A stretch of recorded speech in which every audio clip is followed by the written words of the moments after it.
Right, we're here for second match here for week one. For Exia, all will be one league. We're going to be watching Adam S here, Wisma against John R.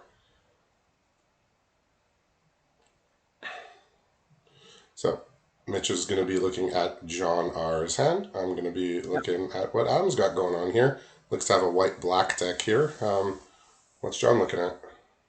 John's got 4 lands, a Dross Skullbomb, a Whispers of the Dross, and a Mirren Bardiche. So that Bardiche is the only creature that can come on board currently in hand. It's in turn 5, though. Yeah.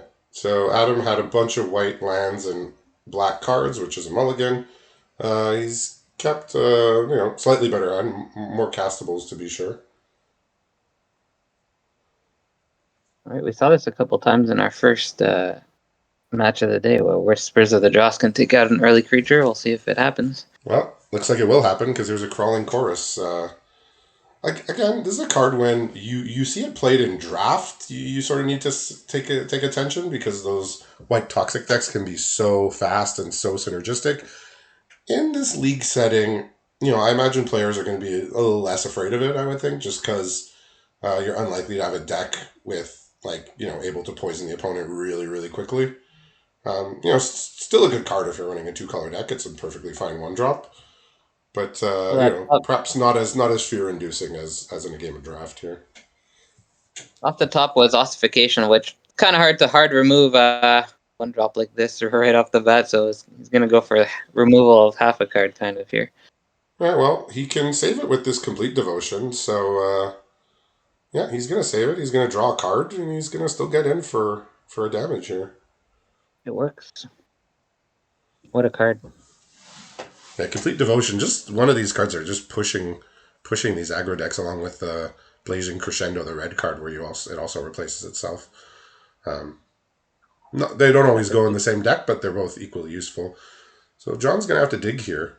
So is he playing? Is he just playing a white black deck, or I guess not with this island here? It's 3 colors, and we're gonna see quite a card come down next turn, more than likely, called Kaito Dancing Shadow. Pretty That's impactful a good card. one. Yeah, so I alluded to it earlier in the other match. John is one of the players who has elected to have his pool re-rolled. So he got to 3 losses. He got 9 completely fresh new packs, so his pool got tossed out. He got 9 fresh new packs of Phyrexia All Will Be One, and he'll be only opening All Will Be One packs until the end of the league. So we'll see if We his... see Kaito coming down. It is quite a complicated card. There's tons of options with this card. It lets you potentially activate its abilities twice in the same turn if you bounce a creature to your hand. Yeah, so notably, Adam does have 2 cards in his hand that can actually deal with this Kaido. He has a Planar Disruption and an Annihilating Glare, both of which can target Planeswalkers, as most of the common removal do nowadays, and especially needed in this set because we have 10 Planeswalkers where we usually have like maybe 3. So bouncing 1-drop the hand is kind of ideal if you're going to bounce anything. So here goes. So he's going to get the nice value here. Kaido doesn't phase out like his original card, so it's going to get removed. Yeah, it is going to get removed, but Adam's not doing anything else with this turn, so he does have some okay cards in hand. Here he has a Rib Skiff. He has Indoctrination Attendant, Black Sun's Twilight. He's now drawn a Swamp, so he can be a bit more efficient with his turn here, but I think he just has to get rid of this Planeswalker before it can deal more, before it can do more. So, as much as he'd like to play one of his 4-drops, I think he's probably going to have to just use removal on the Planeswalker and move on with his life. That's what happens when you play against a Planeswalker. You want to develop that stronger card, but you have to play off tempo kind of here. Yeah, how many cards can John play on turn 4 that's going to cause Adam to do that rather than just play out his hand? Like, probably just Planeswalker, or like just a Planeswalker or some really crazy creature. Like, the top, like 2 or 3% of the powerful cards in the set are going to cause somebody to do that. Play off curve, be not mana efficient. It's like all the things you don't want to do, but you have to because there's a Planeswalker player that's threatening to take over the game.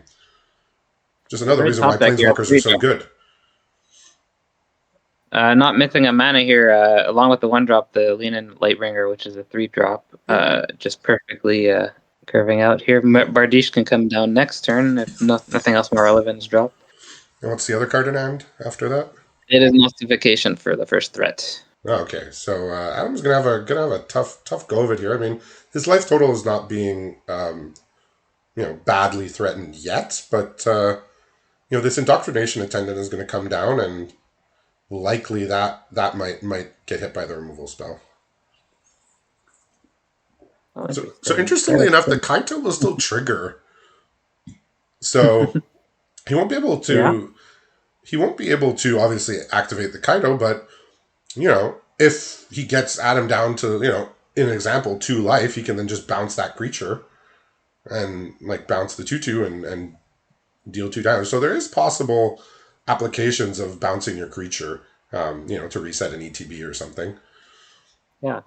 So it's not completely blank. So normally the planar disruption is gonna wipe the planeswalker out as if it's not there, but that will still trigger. So we'll see if it matters. If there's nice ETBs, it might show up. Yeah. So he's decided to take his turn here to play the Rib Skiff rather than the Indoctrination Attendant. Maybe he's planning on picking up the Rib Skiff so he can draw another card, but that's a lot of mana invested in that line of play, and he can't crew the Rib Skiff, so he's just probably going to be looking to trade off this 1/1 for the Skull Dweller on the other side there, but he's going to be taking quite a bit of damage in the meantime. I think he's hoping to get to 7 mana, and maybe Black Sun's Twilight can catch him up here. John might have played a little too quickly there. Didn't crack the Expanse. Oh, did he? I assume that was that unintentional, I guess? Yeah, I don't see any reason for it. Okay. In fact, the only card playable besides Ossification was a 5-drop, and he drew into another 5-drop, so it's going to lose a little tempo here. What did he find there? It was a Nimrazer Paladin. Okay, yeah, that's a good one. The one that buys you back a creature from the graveyard, I think. Yeah, 3 mana creature. Yeah. So in come these creatures. He's not going to offer the trade for the 1/1. Yeah, the only formats that I remember, you specifically would hold your Terramorphic Expanse would be something like one of the sets with landfalls, Zendikar sets, but in most other cases it was just maybe clicking through a little too fast. Pressure's on in these feature matches. Yeah, but that does really affect his turn, right? Because he was planning on playing a 5-drop. Oh, I guess you could play your 3-drop again. Well, he's giving it vigilance essentially. Which, by not cracking his land, seemed to be his best play. Yeah, Ossification on a 1-drop is a bit. It's not what I wanted to do. So he gave his Leonin vigilance there. One of the few non-Phyrexians left here is this noble cat that I have no other choice than to respect deeply. Doommover is one of my favorite cards of this set. Yeah, colorless fixes you. Yeah, Doommover does just enough. I mean, we saw this card a couple years back, or last year, or a year and a half ago, or whatever, with in Strixhaven, and the card just didn't really have a place in the format. And now we have Doommover, and it's quite good. It just does just enough in almost every deck. Playing onto the board early, especially if it has Toxic, does wonders in draft anyway. It has Toxic. It's an artifact. It fixes you. It can be. You can sack it. The sacrifice decks aren't the best in this format, like red black or whatever. But if you're playing red black, you want that. If you're trying to splash anything, you want it. Toxic deck wants it. White blue artifacts. It just fits in so many of the decks. In a way that that Campus Guide in Strixhaven just didn't fit in most of the decks. So it's interesting to see how a card's value can change based on the structure of the sets. The context. John did not forget here, searching for planes. I'm going to open up 2 cards in hand. Okay. For playing next turn. Yeah, so he does get to start casting his 5-drops here. I'm sure he's happy to do that now, even if it's a turn later than he was intending to. John is really incentivized. Quite incentivized now to lose a 3-drop or less, so the Nimrazer gets value. Yeah, this Mirren Bardiche is interesting because when I read it, I just said, like, oh, it's clunky, right? 5 mana, 4/3, that's not very good. 4 mana to equip, that's not very good. And then I see it in play, and every time it's in play, I'm like, yeah, that card is doing work once it gets into play. +2 power on a creature. Usually, I mean, it triples or sometimes doubles the power of a creature, so you can't ignore it. Lightbringer actually gets a buff if it's equipped. That's another little Yeah, synergy we're seeing. yeah, the vigilance is big too. Just all of these for Mirrodin cards have been like quite playable. Um, for many years we've been getting this red-white equipment deck as an archetype in a lot of draft formats, and so much of the time it just doesn't work out because your deck it almost has to be like a combo deck, right? It's like you have to have the exact right amount of creatures, the exact right amount of equipment, and the exact right amount of payoffs, and it just almost never comes together. And they've tried so many things, like in Zendikar Rising, they tried, having the equipment come in attached every time, but Yeah. then they were all overcosted to re-equip. I will say that both FNMs I've played with this set already. Someone was in that open weapons deck, so Well, people have learned to ignore it. I think they found the right way to make this playable, which is to make every single equipment a 2-for-1. Like, I guess that's the way to make the equipment deck good, is just have every equipment come with a 2/2. This Sword is of like a Forge and 2/2. A Fire 2/2 doesn't. is huge. Like a 2/2, a free 2/2 along with your equipment is very big. So when they make all of them 2-for-1s and a lot of them very cheap to equip, it becomes good. Who knew? 2-for-1s are good. Well, it's very versatile too to have equipment. Your turns can go a lot of different ways. Yeah. Versatility is So usually unless John has a combat trick here, he's offering some trades. no combat trick. The answer is the Ossification and the Nimrazor Paladin, Okay. which I believe there's no creature to get back So with I it as wonder right now. why Adam would not want to crew his vehicle to maybe get a try and eat the 3/2 here, because he could crew his vehicle and then block the 3/2. It's a bluffing game, all open mana. I guess Yeah, that's I what guess so. happened. But I mean, that 4/4 in the state that the game's in, Adam's not really in a state to really be able to profitably attack with that. So why not just offer it up as a blocker and maybe eat a trick? So Paladin's going to get back a creature Lean in. here. I I believe guess our it's the Thomas choice. Leonin's the only target. So Adam's still holding this Black Sun's Twilight, which is 1 mana away from doing both modes here, Living its best life, yes. right? And he has Vraska's Fall here, which is not exactly what you want on this board, but he does have an Annihilating Glare to get rid of anything. Fresco's Fall, is that an edict thing? Yeah, so it's 3 mana, an opponent sacrifices a creature or planeswalker. So I don't think he A wanted to cast it because planeswalker, he you could say? just sacrifice Kaito. Still doing work. How about Nimrazor Paladin's ETB getting in? And not that that's going to happen, but Yeah, it's something that could happen over and over because of Kaido.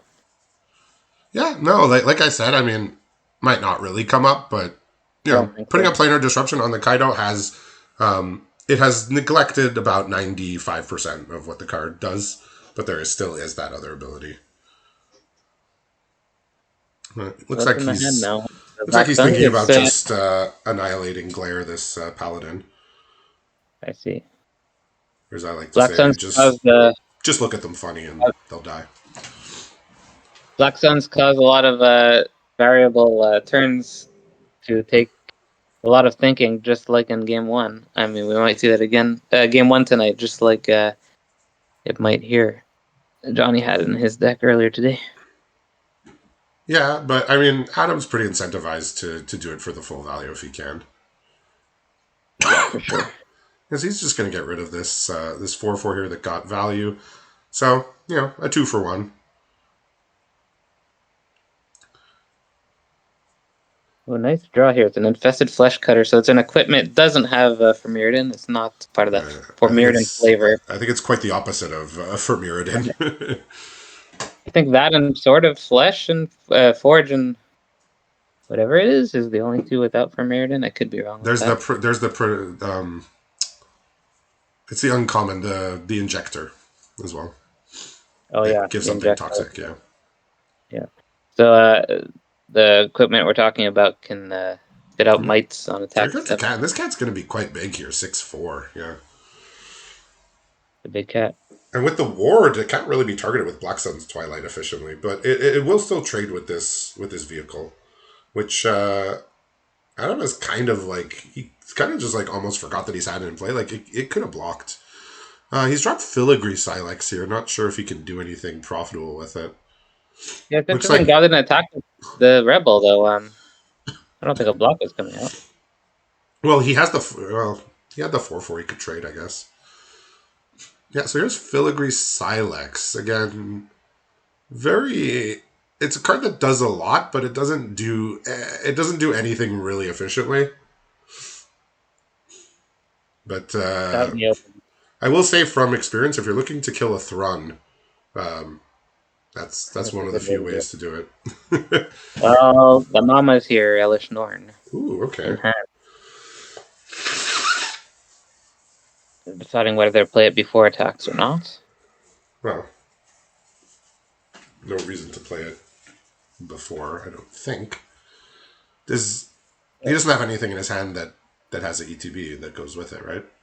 No, and as we said, Infested Flesh Cutter is not for Mirrodin, but although Elish Norn Yeah. works with those for Mirrodin cards, it's just Ossification and the other card in hand. Yeah, there's another mythic that doubles up the tokens too from Mondrak, Mirrodin. yeah. It's Mondrak, so interesting that It's both good of block. those cards end up in the same set because they interact the same way with the Vermiridan. So there's the Flesh Cutter. I don't believe the Lightbringer gets a bonus for having extra equipment. I believe it's just a +1/+1 for being equipped, period, rather than for each equipment. Yep, that's it. Yeah, it's exactly that. So Ossification is going to take out the 3/4 or the no, just the 3/4. So he will have to crew in response here.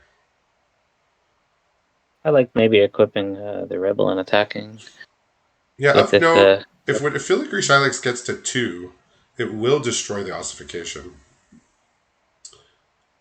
Oh, I see. Does it kill all? What's Um, the CMC on the pacifism there? Not gonna take that yeah, out, I is it? would. Yeah, I would stop that as well. So Oh, probably not on his list of things to get rid of here. Yes, this is a little rough here. each non-land permanent, so it'll destroy that too.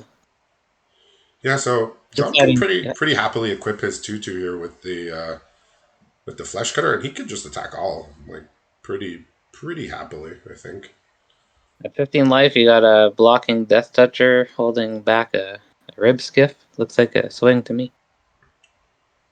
Creating mites even on the attack step. Yeah, so the thing about this is like I said, John can just choose to sacrifice his Kaito, which I guess does make the Filigree Silex for 2, you know, slightly more. Feeling, yeah. Yeah. There's nothing else that'll take out on this board as far as I see if it's for 2. Doesn't want to attack with the Leonin. No, he's not interested in trading it, I guess. Yeah, it Whatever. kind of makes sense. You can really equip the. How much is the crew on the Rib Skiff? Is it 2 or 3? It's a crew 3, which is where it's less appealing. You know, like as soon as a vehicle gets to crew 3, it has to be really doing something really special. And drawing a card and being a 4/4 with toxic is it's nice, but it's not often going to meet that threshold. Some decks will want it. Here's a Skrelv's Hive, which is, you know, a very good rare, but not the kind of card you want to see. Here, this is about the Gonna last get thing you would want to draw is an the board's enchantment about that to get. loses him life. Gonna say the board's about to get mighty soon. Well, I don't think he can cast it. I Scroll mean, 5 is at his 10. opponent's on. I mean, John's on 4 poison. Is there a world where he can just win with poison before he takes 10? I mean, his mites will have lifelink, but they can't block. So, um, True. let's see what he decides to do here. I want to see this might equipped up with the might sword. I don't know if I've seen that yet. I mean, I'm sure it's happened. It does spit out mites. After all, Chittering Skitterling is the top deck. So if corrupt, you can start sacking creatures for cards. Yeah, Which but otherwise it's just a 3 mana 1/4 with no text. uh-huh. It is the card that looked really strong in like the preview season. Um, I know people had good things to say about it, and it's just played out. It's just not been.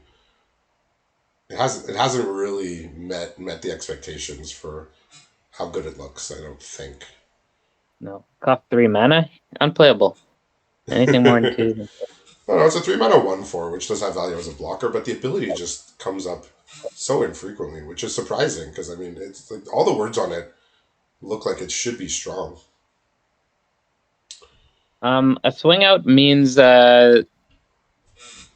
corruption from John's point of view.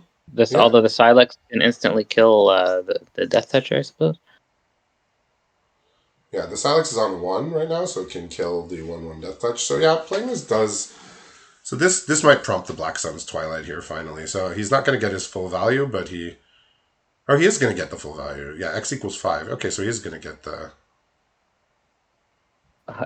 Goodbye, might. It's a very dead might. So he's choosing the might here, bringing back a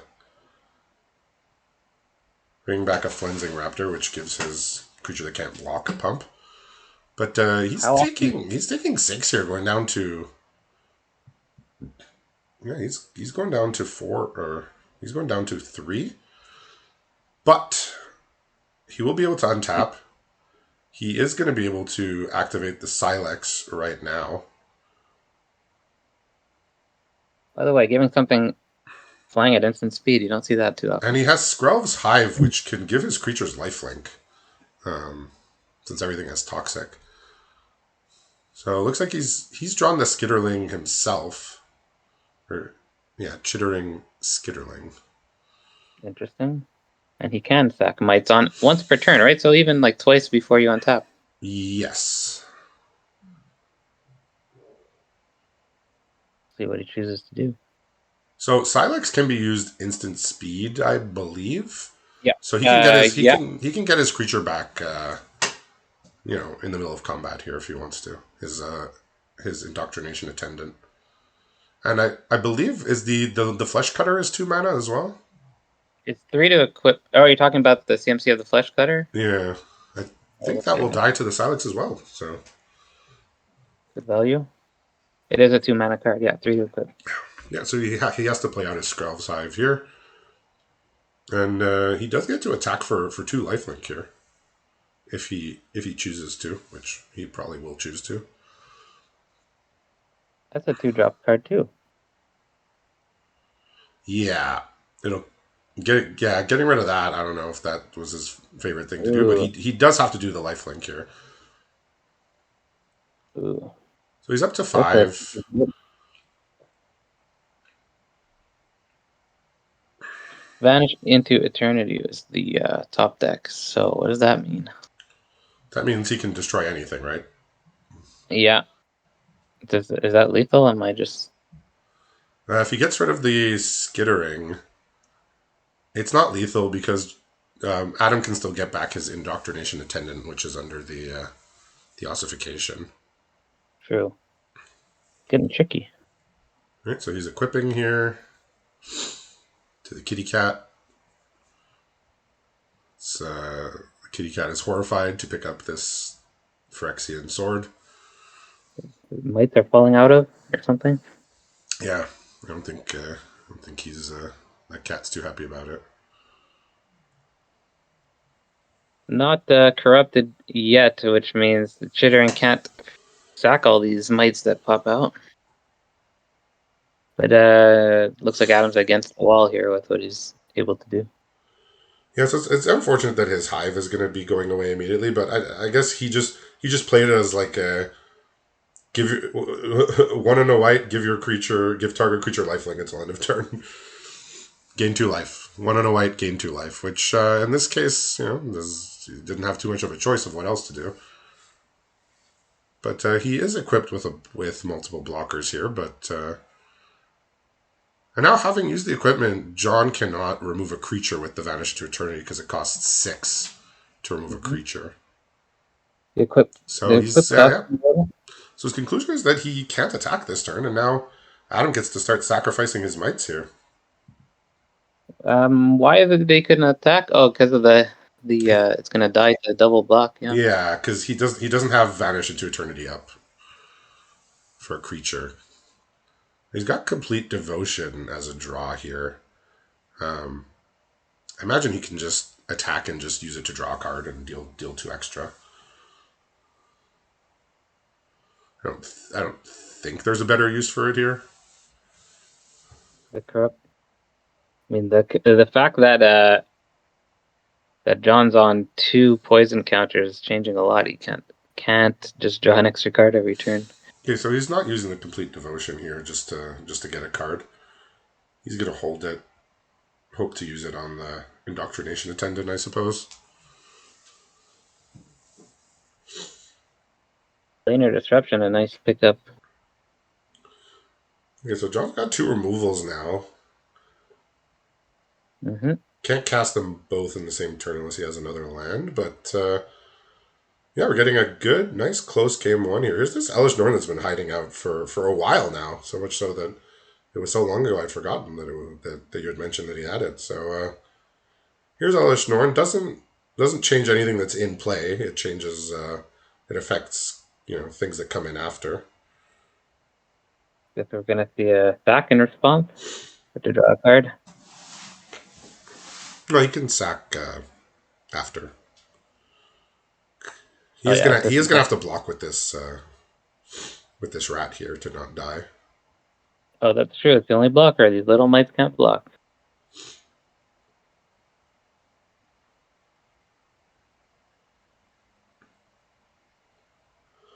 Yeah, so looks like John is gonna be,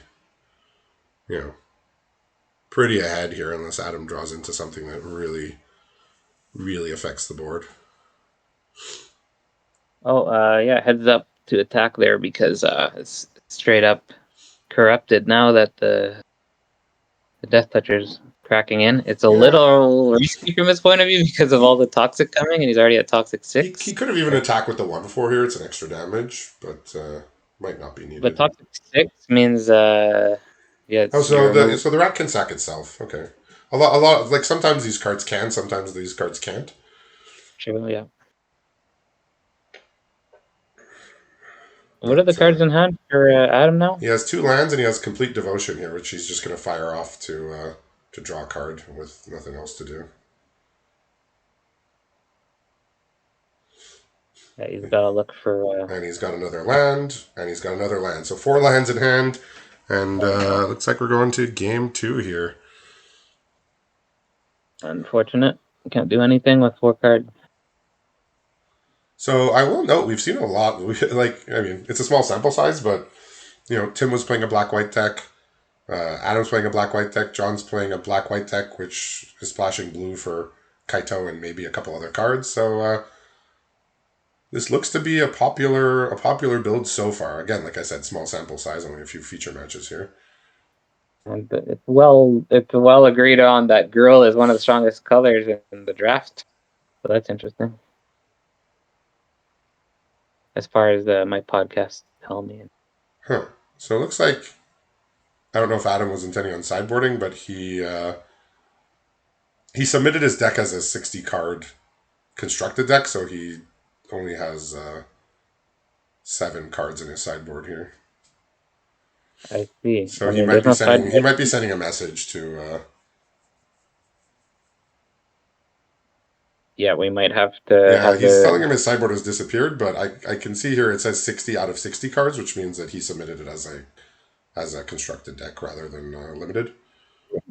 Friendly. Yeah, So we might have. usually in this case the players will they will leave the match and then the player the player will fix up his deck to where it needs to be and they'll restart the match and then the player who lost the first game will concede and then they'll continue on. But That's what John's messaging him at the moment. yeah, but I don't. So I think I it looks like he's thinking it's like a glitch or a bug, but I can see here it says 60 out of 60. Normally for our format it says 60 out of 40. Because wait, when we Wizards are submit as a so limited deck. small indie company. Definitely Wizards' fault. We'll see what's going on. They Yeah, are so on. this like sort of like blurs the lines of like what information you're allowed to give players between games because But I think in the spirit of the match, we do want him to be able to sideboard, and if this was just an error, it's very easily fixable. Future match will have to wait for a little delay here. Okay, it looks like they're Yeah, just gonna looks like he's just gonna forego the sideboarding, which again I don't know how much sideboarding he was planning on doing, but he was not given the option to sideboard just because they took what appeared to be 7 random cards from his pool, and that was a sideboard, and it was like lands and a couple of red cards. Right, so he's kept a hand with Scrov's Hive here, which he's hoping is gonna carry him here on the play. right now John's looking at a 2-lander with a Phyrexian Obliterator, very far from being cast. Phyrexian Obliterator. It's a good one, but if you can't cast it, it's no good rotting in the hand. Well, it's mulliganed, and there's 3 1-drops in this. It looks like a keep. Okay. Crawling, Chorus, Sinew Dancer, and Bilious, the Death Toucher that we saw last game. Okay, so it looks like with 9 new packs of one, John's got himself a nice little toxic looking deck. So he did have a Scrove's Hive, but he drew the Duelist of Deep Faith, which he's decided to cast first. It's obviously going to attack better than it might. It's a nice attacker. Well, Swamp off the top means the 2 of the cards are on. 3 of the cards in hand are unlocked. Okay. Fairly lucky to get it. All right, so There it was an looks like island. we're going to have a nice competitive game, hopefully. Yeah, Island and Basilica were the only lands in hand at the time, but it should be a nice one. Duelist is a tough thing to see when you're on the draw early in the game. What are you gonna do? Yeah, it's funny because when the set got previewed and we had all of the things, like I think of Deep Faith was getting like early accolades as best white creature, best one of the best 2 drops in the set, and as it's played out, the little 2/1 lifelink that just is sure I think has possibly surpassed it just as far as 2 drops go. But I mean, in your Yeah, toxic deck, this is the creature you want on turn 2 every time without fail. or I don't that think into Flensing I Raptor. don't think there's a That's creature you want more than that. that into Flensing Raptor. That's what I'm about. Yeah. The Justiciar is great because of the aggro amount of aggro on the format. Of course, the lifelink. But the funny thing is, it gets out. If you get 2 poisoned, who cares about your life? Yeah, lifelink does not do anything if your opponent's trying to poison you, but yeah, so the duelist went down a little bit from I think its original position as possibly the best of the white creatures, but it's still very good. Like 2/2 first strike with the set mechanic, that's a classic bread and butter card, staple of the format. We've been seeing it since day one, and on the last day of the format, people will still be putting that card in their deck happily. So just good design overall. So what are John's options here? Got a Sinew Dancer, Fleshless Gladiator, which is a 2/2 that can Yeah, come back from the graveyard. Top deck was Infectious Inquiry, which is a card draw spell, and of course, Mother of Machines herself again, Elish Norn. we are seeing a lot of Elish Norn today, which is on theme. Didn't do that She is much the as far as mother. its text is concerned last game. So this Bitter Blossom card here might make a Yeah. big difference in turns. Well, not quite Bitter Blossom. Tokens can't block, and they don't have evasion, but Not quite. it's Bitter Blossom for 2023 standards. Yeah. So in comes the Already Death Touch creature. corrupted online. Well, he's actually okay. He's actually just gonna stop the corrupted here. Okay. Okay. I think he was thinking about using Black Sun's Twilight, but decided against it. Here comes a A lot Sinew of cards. Dancer, which is now just a 1 mana tapper, which is that card. That card varies wildly, right? It's either like the absolute best creature in play because it's tapping down your opponent's best creature, or it's a 1 mana creature that taps for 4, which is basically you almost never want that because it's so inefficient. And Adam recognizes that on this board, it's a little too good, so he uses his premium removal, the Black Sun's Twilight, to get that out of here. I must imagine that John's deck is full of things that have corrupted payoffs. We already just saw one that got killed on the spot, and Flesh's Gladiator is a bit of a payoff. I'm sure there's more in there that'll be relevant. So interesting blocks here. Well, interesting as in he's sacrificing his 1/1 here. Because he just really doesn't want his opponent to get to the 3. Because the Skrelv's And Hive is going to be really hard to deal with. yeah, he's gonna try and keep the poison counters to a minimum with this hive. Yeah, but by playing this vehicle, Adam's basically telling John, like, come on in, attack me for all if you want to. Like, I'm not blocking and I'm losing a life every turn from the Skrelv's Hive, so it's kind of taking a turn off here in a game where I don't know if you can take a turn off, right? Right out of the gates because all the aggression here. Yeah, This turn's so most likely just going to be Infectious Inquiry to draw and see what he gets. yeah, so John again, he's going to pump the brakes here. He's really incentivized to not get to 3 poison counters, almost at the cost of like being able to have better attacks. He's giving up his attacks in order to not do that. Like normally in a game like this, you just like you want to race, you want to get in the damage. Your opponent's playing things that can't block. Your opponent's losing life every turn. You want to get in, but because the Skrelv's Hive gives things lifelink, particularly like this 4/4 vehicle, um, again he's really incentivized to not get to 3, no matter at almost basically any cost here. Vanish into Eternity came into the hand, so that can target the Rib Skiff at cheap cost, I believe. Yeah, I can target the Rib Skiff or the Hive even. Yeah, that's true. So he would have to target the Rib Skiff while it's in the process of being crewed, or when he does not have enough power to crew it. It won't fizzle. It'll just. Oh no, it won't fizzle. Yeah, that's true. Yeah. Yeah, I guess it's a bit of a interesting interaction. Yeah, because once the card's on the stack, it's on the stack. Paid for. Right. So Adam's got Against All Odds in hand, which is kind of a tricky card to use in this format, but can give you a good benefit.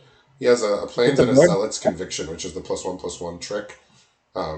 The aura, and it gives you +2/+1 first strike if opponent is corrupted. Oh yeah. So it goes from a pretty bad card that you wouldn't normally play to a really premium card, right? Like you would always play an aura that said there was 1 mana flash +2/+1 first strike. That card is extremely strong. John's choices are simply second Fleshless Gladiator, which came off the top, and holding up Vanish, or just play out So Illusion. interestingly enough, what Adam's doing here is he's putting the Zealot's Conviction on this creature. While even though it can't block, it will now be able to crew the Rib Skiff. Interesting. Yeah. So unexpected use of that card. Usually you're not casting. Usually when your opponent's attacking you, you're not casting Combat Trick on your creature that can't block. But in this case, you absolutely are, because you are now able to have your Rib Skiff be a blocker. But it looks like that's going to hit. Yeah. It's the interaction we talked about. Yeah. Cool little series of events there with the combat trick, the crew. And so here's an Indoctrination Attendant. So if Adam's worried about the life loss from the Hive, he can bring it back to his hand if he wishes to. That is an option. I don't know if it's an option he's going to elect to take. Yeah, the Against All Odds is doing basically nothing right now. There's nothing in his graveyard to reanimate, and there's no creatures or artifacts in play that he wants to blink, really. Looks like he's just gonna attack all here. He needs to get to Corrupted here for his Hive to give him a chance to gain some life. Not gonna happen this turn, but oops. Elish Norn's probably the play next turn for John, so that puts a big doll on the ground, if nothing else. Yeah, it's just that's a giant stop sign here without any removal in Adam's hand. We haven't seen much to do with its text yet, as many times as we've seen this on the field today. Yeah, we saw it blank. We saw blank one of Tim's creatures in the first match, but other than that, all right. So he's got So Adam's got an Incisor Glider, which he just needs one more poison for that to be turned on, and for his creatures to have lifelink. But without any of his creatures having evasion, this 4/7 is just stopping everything. Well, you can swing all but one of your creatures to get corrupted online. You would be giving up a first striker and a might, but Oh no, well he could lose his 3/4 also. yeah, if he just keeps that back, All right. if he really wants corrupted, I the think he does the really hand's want empty. corrupted. I don't know if he could. I don't know if he. There's a path to win without Oh, getting the corrupted. Yeah, I'm wrong. he Yeah, was just gonna get the corrupted here. So he can bring the duelist back from the graveyard with against all odds. Okay, looks like he's gonna. Huh. Okay. oh, it's playing around something. Maybe he was.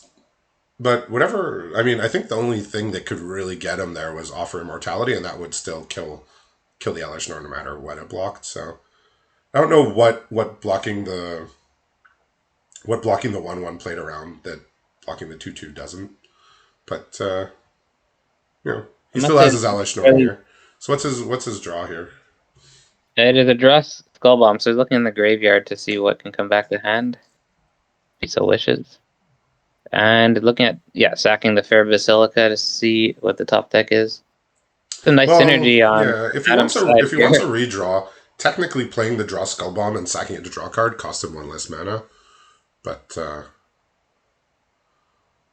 let's see Looks how. like that's what's gonna happen. So yeah, filling the board with your hive and then getting them corrupted and putting a glider seems like a Yeah, decent way to win. I think with the Incisor Glider pump and the Skrell's Hive giving a creature return and the lifelink and John having nothing else in play, this could be a path to victory even if it means Elish Norn gets to stand in front of something every time. Interesting draw, not a playable card. Cost 4 black mana. Is it a Phyrexian ability. Phyrexian Obliterator? Yeah. It is. Not sure how much that draw particularly matters right now. Okay, so Whispers of the Dross just yeah, just knocking off one of those mites, just making the attacks a bit worse here. Okay, he's got a complete devotion, which doesn't really help anything get past a 4/7. Oh, Elish Norn stats. What a stats monster, Elish Norn. You're in here just for your stats. Yeah, it's a 7 corrupted. 4/7 vigilance, no further text. Still a good card. And Going out? he's just gonna send No. everything. Actually, this way, his complete devotion, he won't be able to eat the Elish Norn, but yeah, here the Elish Norn actually doesn't get to just eat this attendant. They just bounce off each other. So might Unless block there's the an instant. duelist instead. Oh, But maybe there's an with the complete devotion, the duelist will stay alive as well. 4/6. No, he can deal an extra 2. He's attacking for 8, and he could deal 10 if he casts complete devotion. So on that unblocked creature, but I think he's just gonna. Okay, he is gonna do that. Okay. Oh, he's got Whispers of the Dross. That doesn't change That much would what's have done it happening. if the other block came out, right? You could have shrunk Elish Norn with the 2 tricks on, Yeah, but I don't right? think. But he wouldn't have used it on his attendant because it was just bouncing Oh, off, right? true. I guess. Okay, so he's gonna put him down to 3. He does have this against all odds. He can use to just reanimate it for 4 mana. So not the best use of the card, but I mean, for lack of other things to do, he does have a target now. Finally, For the against all odds. There's so no so ETB. yeah, so normally you'd be pretty happy to reset your indoctrination attendant, but Elishnorn is good. There's going to be a red circle emerging around Elishnorn indicating that he won't. But I mean, giving it vigilance is fine. It's Yeah. strictly better than not giving it vigilance here, I would say. How much life did he just gain? That's a bit rude. Well, It's a yeah, lot. all of his creatures had lifelink except for the incisor, and they all got pumped. Yeah. So it was about 11 life, something like that. Smells Hive and Incisor Glider, not too bad. 13 life, something in that. something in that range. Yeah, this is where Skruv's Hive really comes into play when you have enough toxic creatures. Yeah, so he just overwhelmed the board here.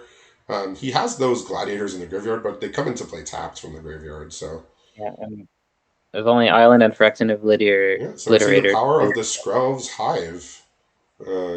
Overwhelming and swarming Elish Norn there. Not quite Bitter Blossom, but still cool. Yeah, so looking at Adam's deck here, I mean, unfortunately, he still doesn't have a sideboard. But one card I saw interesting there that if he ever gets it in play with the Skrulls Hive is going to win the game very quickly is that Mondrak, which is the token doubler. Oh boy, oh boy. It's just there wasn't enough. Yeah, the Hive like particularly really terrible if you're behind, but when you play it on turn two, it's likely to warp the game to a point where your opponent does have to stop attacking you at some point. Looks like Adam Mulligan. Yeah, he just had a one lander, so now he's got a pretty functional. Well, it's an okay hand. He has 3 lands. He has Infectious Inquiry to undo the mulligan. He has Annihilating Glare, and his only creature is a Flensing Raptor. How's John's hand stacking up here? Incisor Glider likely to come down next, Okay. and you got a Stinging Hive Master on 3, and there's a 5-drop Gulping Scrap Trap, which I believe proliferates on ETB and death. Yeah. Ossification, drop your turn. Okay. Yeah. This Incisor Glider, it looks like it has all the right words on it. It performs really strangely. I find because like by the time you have Corrupted, you probably have like okay attacks anyway because you already got your opponent to 3 poison counter. So like unless you're going super wide, the pump is not that big. It doesn't help you get to Corrupt. So it's a good card. I've almost found that I like it more in equipment decks and white blue artifacts, just because it does a little bit more there than in the infected deck. You want your 2 drops to have toxic, and it doesn't. Flying any evasion plus an equipment is usually a nice little combo. Yeah, that and the swooping lookout, the 1/2 flyer for 1. Those have been good in Yeah. both the artifact decks and the equipment. Glider is also a 2-drop that has stats that can block aggressive things, so it's Yeah. been decent in draft. Yeah, so in League, it's week 1, so it's unlikely people are going to really have a completely synergistic deck. The format is very synergy based, so I think in later weeks we will see, we will see oil decks, we will see all toxic decks. We will see the set mechanics and decks that are really really strong. I think in week 1 we're looking at just more, what are your best colors? Just put all your cards in your deck and hope for the best. But we have seen a lot of toxic creatures on both sides, so It's doing work here in front of the Raptor, which is getting removed by ossification anyway, but it's a good blocker for that card in specific. yeah. So these are mostly just white black, decks with some toxic and corrupted stuff, but they're not like laser focused. You can't really be in week 1 unless you have a very specific pool. So the 5-drops most likely Gulping Scrap Trap on John's side next turn, which is going to guarantee corrupted at some point, because unless it gets removed in some way other than dying. Looking at a corruption game here for John pretty early. Yeah, so Adam, he's got some interactive spells and Vraska's Fall and Annihilating Glare, neither of which are really that desirable here, but I guess Vraska's Fall gets one of these creatures off the board. Which one keep? He's just gonna, go for the one that replaces itself when it dies. And he's got a Skull Bomb here, so the rest of his hand, like I said, Annihilating Glare, and he has the draw 2 Infectious Inquiry. Luscious Gladiator is the draw, so that and a Swamp's the only thing in hand now for John. After the Scrap Trap comes down, I believe it's coming down. Yeah, I imagine he's just going to play a 4/4, and then Adam is going to be pretty incentivized to kill that. If he draws a land, he can cast Annihilating Glare without sacrificing. If he doesn't, he can sacrifice this little token that he's about to get, because he can't otherwise deal with a 4/4 right now. Good sequence from John to not play this out first. Some players will do that, but now you want to. That 1/1 might have been used to do a chump block on this 4/4 next turn, but you don't give the information first usually. Yeah, Yeah, well, unless you have something that affects the combat, there's no reason to play creatures in the first main phase. Yep. Obviously, if you have creatures that are going to impact the impending combat, play them out. But otherwise, Of course, it I meant think that was one of the first things that people told me when I started playing. Just play things in your second main phase unless you have a really specific reason. of course that prevented corrupted this turn, so it was a decent block no matter what. So Yeah. So of note, Adam has now corrupted John. So with this inquiry, but his draws were not the best. He has Whisper of the Dross, and he drew the Skitterling, which is it is active now. The ability is on, but another great he's card. going to take a beating this turn. He's gonna get hit for 5. Mm-hmm. No two ways about that. Skitterling, obviously another good card to have with the Hive in your deck. Whisper of the Dross is the draw. Okay. He could use Dross pre-combat to buff both creatures on attacks here. Not doing it. Yeah, I don't think it's necessary. Ooh, he is doing it, but I think he missed the trigger. Okay, Not yeah, if he sure was what. doing it now, it would be out of sequence. You have to do it before it's declared as an attacker, but I believe he just realized he's about to cast and chose I against it. don't. I'm not going to say that I think that's a. I don't think it's a mistake necessarily. You could just save Whisper of the Dross to kill like an X1. No, not definitely not. So I think Not Adam's going to necessarily. have to sacrifice his Skull Bomb here at end of turn. No, he does not. So he's drawn Mondrak, the 4/4. Mondrak. Where's Elish Norn when Mondrak's out? Oh, that could be a lot of tokens. You synergize. I believe you'd get, if you played a Formiridon, you would get, what, 4 tokens?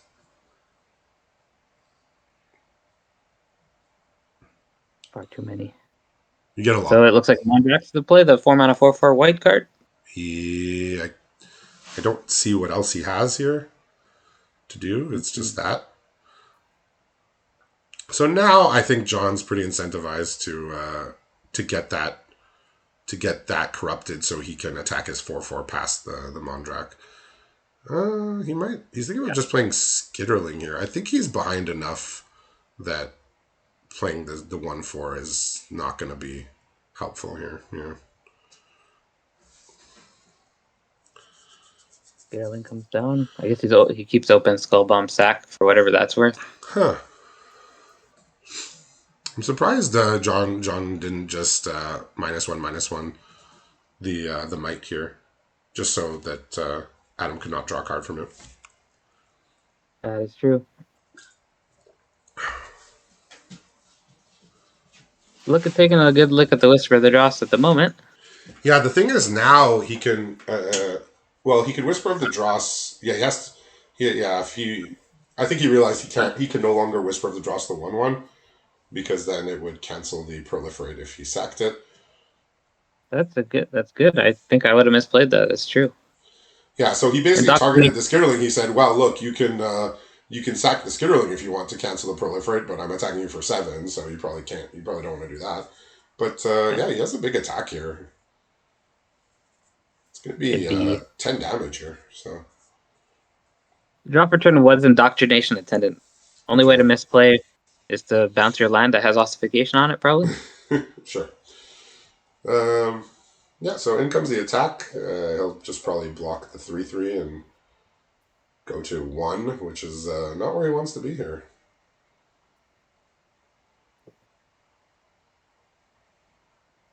Yeah, not too many choices here. They're all bad. Yeah, so Adam, I mean, he took a mulligan. He didn't really have that much to do in the early game. And John just sort of played his stuff out, killed what he needed to. Adam did not hit his lands. He had to take a turn off to play Infectious Inquiry. He could have like sacked the might to kill the scrap trap to just not fall behind on life. Instead, he drew 2 cards, hoping to draw a land to cast something else, and he didn't get the land. So I don't know if Adam has a White Sun's Twilight in his deck, but I'm happy. If I'm John, I'm happy that he doesn't have 7 mana. That's all. That's He all. does. Having seen his deck, he does not have a. Or no, maybe he does, because it shows up in the 2-drop slot. So he might have it. It seems like a lot of players have it. It seems like more players have it than people are happy about. Yeah. Seems like it's showing up more than the average rare does. Yeah, so I don't think Adam has much to draw to here. Yeah, it's just every creature's lethal. He can play out one creature. So looks like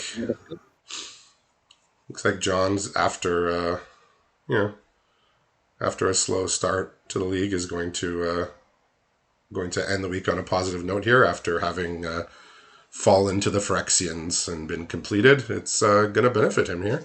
He's gonna take the win. On So draft he for is playing sure. out his Mondrak, showing his mythic. I had this in hand. Like you do at the store, you flash it from your hand. You're like, I had this, but I couldn't play it. If only Elishnorn was the top deck. It's just a prosthetic injector. Well, he can just right click.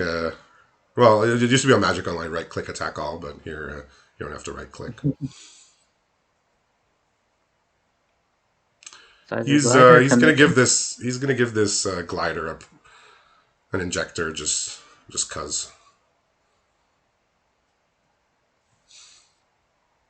I mean, Adam's tapped out, so I don't think he has free spells here to stop this. So